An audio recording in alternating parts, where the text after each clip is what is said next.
Okay, Gordon, why don't you start it off? Okay. Hey guys, we're going to be doing saving for retirement, one of the most interesting topics you can do. And we're going to get into individual retirement accounts, 401ks, and some high yield savings accounts too. I think Audie will start us off.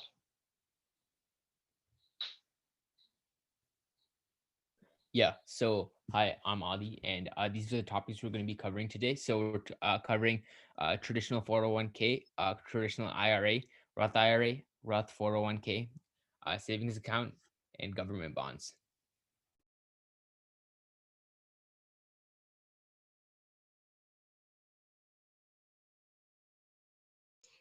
So the literal definition of a 401k is a feature of a qualified profit sharing plan that allows employees to contribute a portion of their wages to individual accounts. But what exactly does this mean?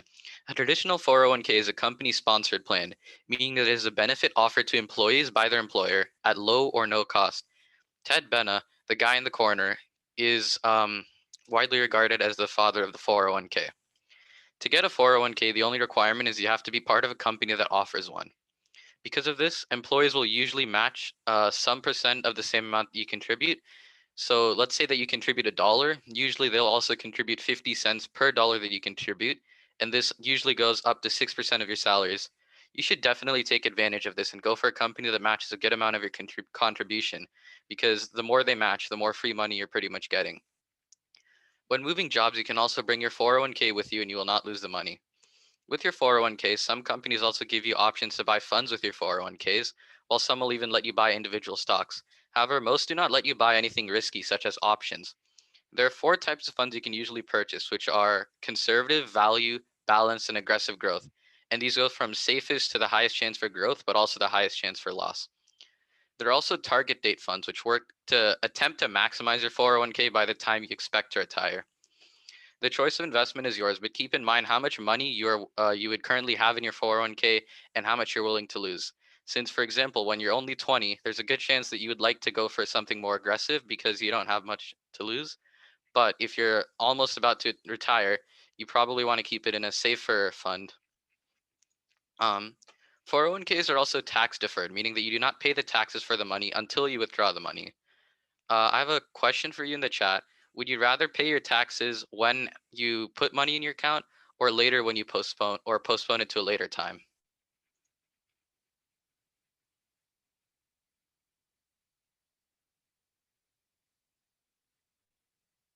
Yeah, most people would choose when you put money because if you pay it later, then there's a good chance that you'll probably be earning more money, which means you'll be in a higher tax bracket and you'll actually pay more money on it, which is one of the downsides of a 401k.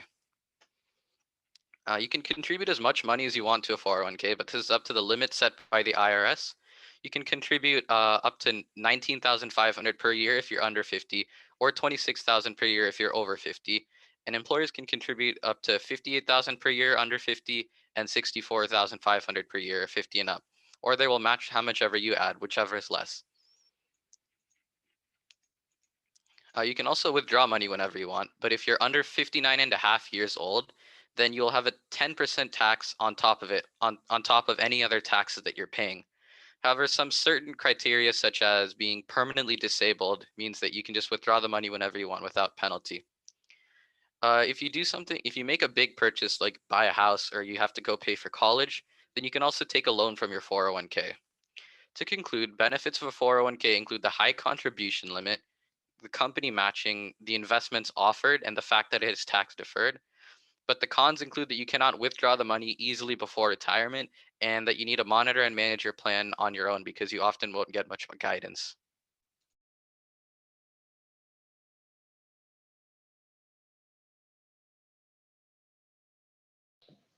So the Roth 401k, Rasul did a really good job explaining the traditional 401k and like the difference between when you would want to pay the tax now versus in the future.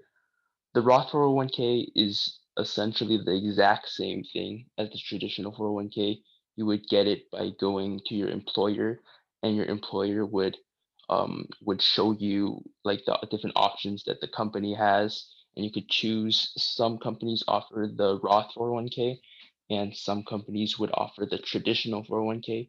essentially the difference between the two of them is just that the traditional you pay taxes right now, and you put in the money into the account, and then when you withdraw, you don't have to pay taxes. With the Roth 401k, you would pay right now, and then, or sorry, with the Roth 401k, you pay right now, and you don't have to pay when you withdraw.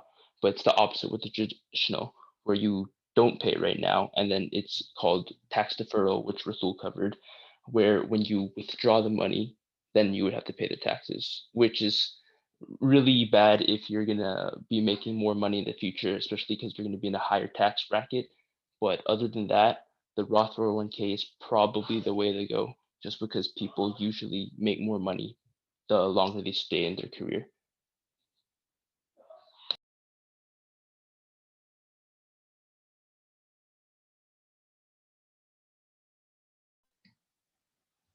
So next up is the Roth Individual Retirement Account, which is where you pay taxes on deposit, which leaves your withdrawals past 59 and a half years of age to be tax-free. Additionally, the Roth IRA does not include any required minimum distributions, which means you are not forced to withdraw money at a certain age, making it a very stable retirement plan since you'll be covering most of the expenses upfront, just like the 401k. And as for eligibility, married couples have to make less than 196,000 in order to qualify, while single people have to make less than 124,000 annually. There's also an option for single people to qualify for partial contributions, which just means that their maximum contribution decreases linearly with their income, increasing to compensate for the fact that they're the only ones earning money. So all in all, the Roth IRA plan is meant for people who face higher taxes in later stages of their career and can't afford to not pay upfront because they're playing in a volatile industry. So that's like young professionals out of college that still don't have like a pinpointed long-term and stable career, but they're still able to pay upfront to deposit into an IRA.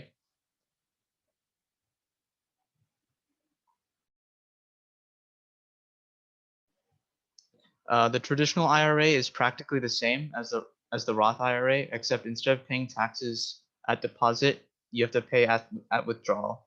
All this means is that even though you won't have to pay immediately, you have to pay post-tax at a higher price since tax usually increases over time. You can see with the diagram here that the two savings accounts are nearly identical. It's just that the Roth IRA was created as a secondary option for people who are in that awkward tax bracket where they could afford upfront but not sure if they could afford later.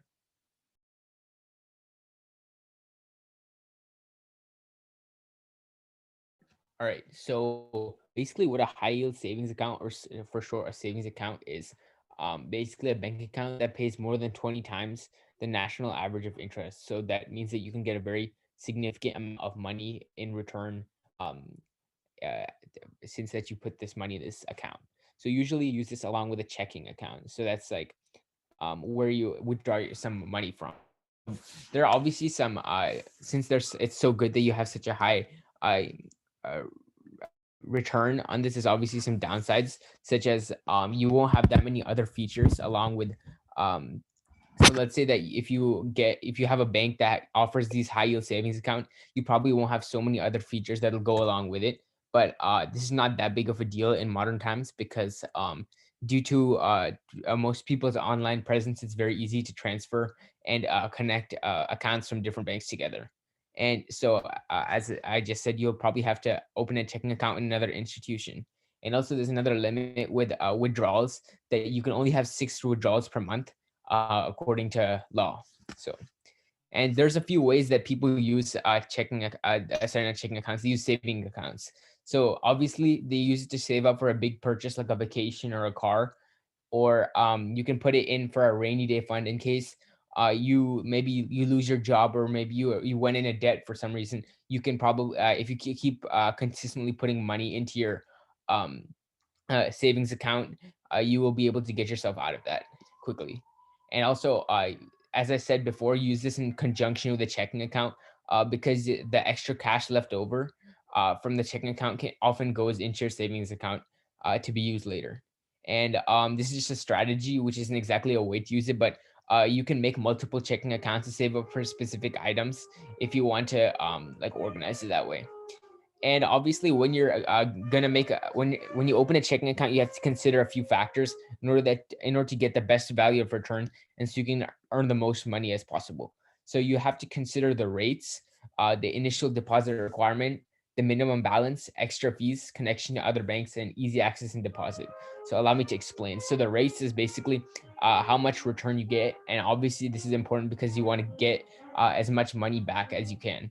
And initial deposit requirement means that you have to have you need to put at least like some amount of money in order to start the account. And this is not that big of a deal if you're like more wealthy, but if you're a little tight on money, it might be very important to you because you don't have enough money to put all in one go into that account. And minimum balance means that you always have to have like this amount of money in your account at all times. So that's also another thing that might be a problem if you aren't so wealthy. And then we have obviously we have some extra fees that you have to consider, like some transaction fees or like, excuse me, some opening fees. So those are just some, that's not too big of a deal, but it's a minor thing that you should consider. And also, as I said before, you should think about connection to other banks because it's probably going to be very inconvenient for you if you don't use a savings account that can easily connect to a checking account or any of your other bank accounts. And lastly, you have to consider easy access and deposit because you want to make sure that your life is as easy as possible. So you don't want such a headache when you're just trying to simply just withdraw money from your account. So yeah.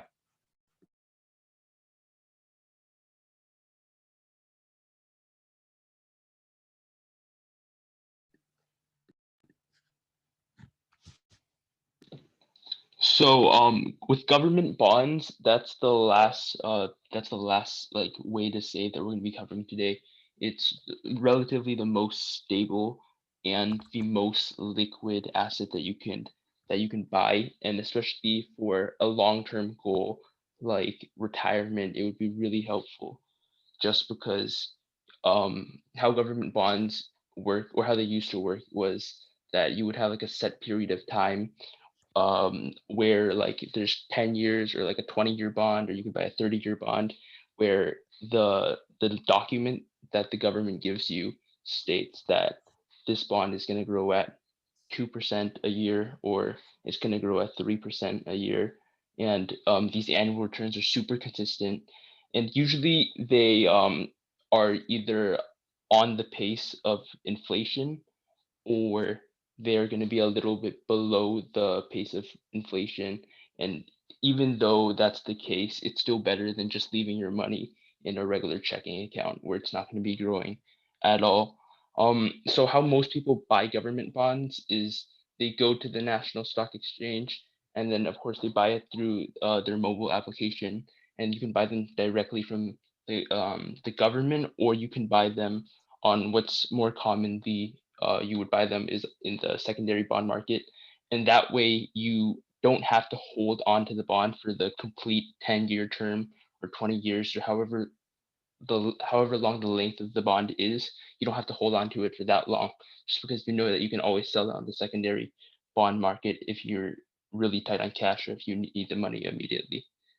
And of course, disadvantages is that even though it's such a stable investment, it is a really low interest rate that you're earning. So you could make way more money on the stock market. But of course, if you have a family or if you need the money immediately, then bonds are always a good way to go. And then usually, of course, the longer the bond is, the returns usually tend to be lower. But again, this fluctuates a lot just because with inflation, the rate of the bond will really fluctuate year over year.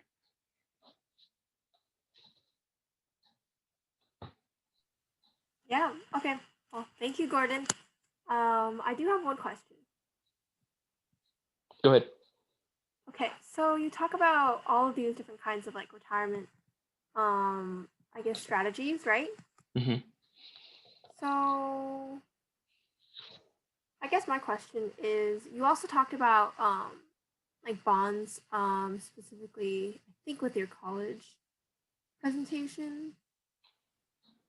Did you? Yeah, Yeah. yeah, I Okay. think we did cover it. Yeah, Okay, great. So would now be a good time to be investing in bonds in this current economy? that's a good question. So right now, I would say that the stock market is really unpredictable. We have all these tech giants just climbing, and they seem to have no end in sight where this growth is going to stop. But at the same time, we've seen this before. We've seen this in the early 2000s dot-com bubble. We've seen this in 2008 and 2009, where we had the recession. So I would say that for me, if it were up to me, I would probably invest in bonds over investing in the market right now. And that just depends on your own financial situation. For someone who's looking to go to college, someone who's in high school right now, or someone who's getting ready for retirement, bonds are probably going to be the way to go. Yeah, I also think it's a pretty complex issue, right? Because the stock market's so volatile. I think a lot of people are flocking towards more stabler securities like bonds. If your parents are like mine, they probably already own a lot of bonds, well, and stocks, but like bonds because you gotta have to pay for college somehow. And so if they do have that, they probably just like hang on for a while, right? Because it's like a 20-year bond or whatever. So it's probably a very good backup to always have. And like Matt said and Gordon said, you should always start saving for retirement really early on. Like honestly, when you go to college, when you get your first job, you should already start having your plan. Okay.